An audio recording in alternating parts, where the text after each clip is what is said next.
Bash his head in. Come on now, bash it. Simmer down, fellas. You'll get your boy as soon as we get ours. Hell, we thought you was dead till we heard you sent up. That's gotta be 500 miles from... Such. You don't say. Well, maybe you can get this blue-belly blood off of my uniform. The film starts with Tom Nixon in charge of the Nixon Gang, a group made up of distinct personalities like Frank Blocky Jackson, Goody Spotswood, and Sweet Tooth. One of their members, Slapjack Davis, has been imprisoned for a train heist where they stole sacks full of gold coins. Jack is serving time in a prison chain gang and is the only one who knows where the gold is hidden. The gang devises a plan to break Jack out, with Goody helping them hide in the desert. They wait until dawn for Jack's chain gang to arrive nearby. During this time, Goody encounters a wealthy church group. As Jack's chain gang passes by, the gang leaps out of their hiding spots, kills a guard, and frees Jack. Following Jack's escape, the gang's violent and bizarre adventures begin. They first rescue a young boy named Willie Carson from a traveling salesman who was mistreating him. Willie shows promise with a knife, and the gang takes him in. Willie also carries a ventriloquist doll, which amuses some gang members. In need of cash, the gang decides to rob the wealthy church group Goody found earlier. Instead of an easy theft, a shootout ensues with the church members, resulting in 2 deaths and drawing the attention of Sheriff Everhart and Deputy Peake, who start pursuing the gang. During the heist, Jack gets shot in the foot. While the gang flees, they drop the coins they had stolen because a bullet rips the bag, spilling the coins. Sheriff Everhart then sends Martin, the messenger, to inform Sheriff Egan in Kerrville about the robbery. Later, the gang encounters Rudy and Ivy Goble, a bizarre couple involved in serial killings. The Gobles drug, murder, and rob their victims. They live in an old shack with a sign that says "Lodgers Welcome." Rudy prefers to steal jewelry by cutting off people's fingers. When Rudy's latest victim is subdued, he gets furious with Ivy's questions and knocks her unconscious by slamming her head into a table. Rudy then throws Ivy's body into a root cellar, where we discover Rudy has a young son bound and kept. Rudy tries to poison the gang but is caught and killed by a half-conscious Sweet. Rudy does, however, manage to sever Jack's ring finger before passing away. The gang leaves after tying Rudy's corpse from a tree when burned him. The gang doesn't realize that they've left a young boy in the root cellar. They've captured Martin, the messenger boy, hoping his presence will keep them safe from the law passing through the area. During the night, Sweet hears a mysterious bell-like sound in the darkness, which seems to be a bad sign. These feelings that Sweet has start to make the gang unstable. When morning comes, the gang finds Tom dead and Martin missing. They start doubting each other but think that Tom died naturally since there are no visible injuries. Sheriff Everhart gathers a posse and continues to pursue them. The gang then encounters a family of 4, which includes a young boy with a belle named Denton Wilburforce and his teenage sister Mary. Pretending to be cattle traders, the Wilburforce family lets the gang stay overnight. During this time, it's revealed that Block has a very dark side. He is a pedophilic killer. Block assaults and murders Mary in a vicious way and is about to be shot by her father, William, when Sweet intervenes and kills William instead. Elizabeth, William's wife, tries to flee, but Sweet spares her life. As they prepare to leave, the gang finds that one of their horses has been mutilated. Sweet realizes that the mutilation was done by a 2-legged creature and orders Denton to stay behind for his mother's return. Sweet suggests that a rogue Indian might have done the mutilation. The scene ends with Denton looking over the mutilated horse.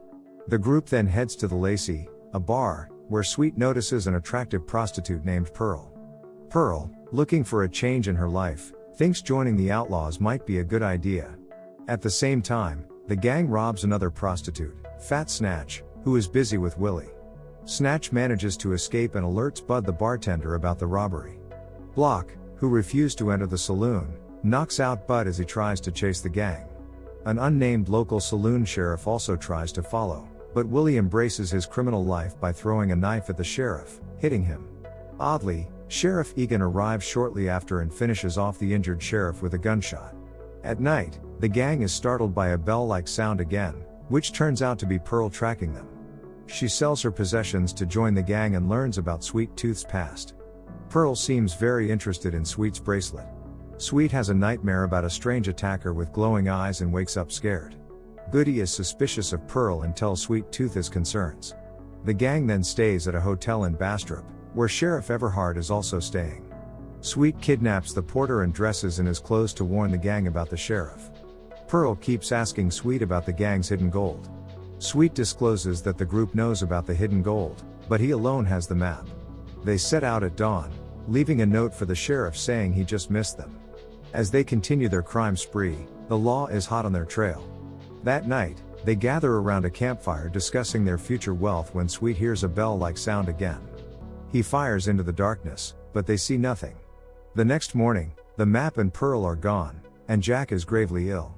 Desperate to pursue Pearl, Sweet pulls the blanket off young Willie and finds him dead. Willie's face is disfigured and there's a strange round yellow mark on his right bicep. Goody tries to blame Pearl, but Sweet insists it's a rogue Indian. Sweet finds Dr. Pepperdine to treat Jack, who cleans Jack's foot wound thoroughly. The doctor advises Jack to stay off his foot for a week to avoid gangrene. Sweet demands a quicker solution since Pearl has the map, and Dr. Pepperdine suggests amputation as the only other option, to which Sweet agrees. Jack begs to keep his foot, leading to an argument. During this, Pepperdine learns the gang's identity and their deeds. Aware that their secrets have been exposed, Block strikes Pepperdine with a rock, sparing his life. Pepperdine manages to return to La Grange and informs Sheriff Everhart. Everhart tries to assemble a posse when Pearl steps forward from the crowd, offering to disclose the gang's location. Pearl then reveals her real name as Ruby. Meanwhile, the gang observes a robbery in progress and suspects the attacker is the renegade who has been trailing them. Block uses a long-range rifle to shoot the renegade, injuring him. The gang approaches, and Sweet kills the renegade, declaring, "This is for Willie." With Ruby's information, Everhart closes in on the gang. Everhart assumes Ruby is after a share of the reward, unaware she possesses the gold map. The gang camps for the night but awakens to find Goody dead and mutilated, with a strange yellow mark on his neck. Faced with panic, Sweet is determined to locate the gold, firing his gun into the woods and cursing. The gang hastily travels but tires out their horses. Exhausted, they stop and decide against making a fire. Block leaves the group to relieve himself. Sweet and Jack sit back to back, facing into the dark, when they hear Block scream. Sweet searches for Block but comes up empty-handed. He fires randomly in the darkness until he reunites with Jack. They sit back to back, prepared for any hidden threats. Come morning, Sweet discovers Block's face has been removed, with a yellow mark on his butt cheek. As Sweet stands over Block, Sheriff Everhart and Deputy Peak sneak up on them. Jack begins shooting, taking down Peak. This sparks a shootout, with Everhart pursuing Sweet and Jack. They seek refuge in a barn, but Everhart sets it ablaze. As they flee, Everhart shoots Jack. Sweet halts, carefully aims, and kills Everhart with a headshot. Sweet attempts to remove Jack's bullet, but Jack starts to fade. Before losing consciousness, Jack gives Sweet directions to the hidden gold. Sweet gets his revolver ready, falls asleep, and dreams once more. In the dream, the eerie man with glowing eyes kills Jack. Upon waking, Sweet finds Jack on the brink of death. Sweet ends Jack's suffering by causing his death. Sweet pretends to have ended his own life by falling to the ground. Unusual bell-like music begins playing, and a young, pale boy approaches Sweet as he lies on the ground. When the child gets close, Sweet points his gun at him. The boy strikes Sweet's arm with a needle-like tool, and in reaction, Sweet grabs the boy by the neck and shoots him in the head. The boy turns out to be Rudy Gobles' son who was trapped in Rudy's underground storage area. Confused by poison, Sweet roams the beach in search of a well. Suddenly, Sheriff Egan shoots him unexpectedly. Sweet retaliates by shooting Egan in the neck before reaching the well where the gold is hidden. Sweet retrieves the gold but faints afterwards. Upon waking up, Sweet finds another young boy standing over him, wearing a tinkling bell similar to the one Sweet heard at night. An identical yellow mark on Sweet's arm, like the one his companions had, is revealed. The boy begins pushing the gold back into the well. Nearby, on a horse, is the boy Sweet had previously killed, apparently a twin. The rope tied to the gold bags wraps around Sweet as the boy pushes the bags back into the well, dragging Sweet along. Sweet, still alive at the well's bottom, lights a match. Beside him lies a mutilated Pearl. A photograph drops near Sweet, showing Rudy Gobles with twin boys. As the boy leads the horse with his twin away from the well and into a storm, Sweet cries out, and a bell jingles. Don't forget to subscribe and turn on the notification bell if you want to watch more videos like this. Thanks and see you again soon. Take care.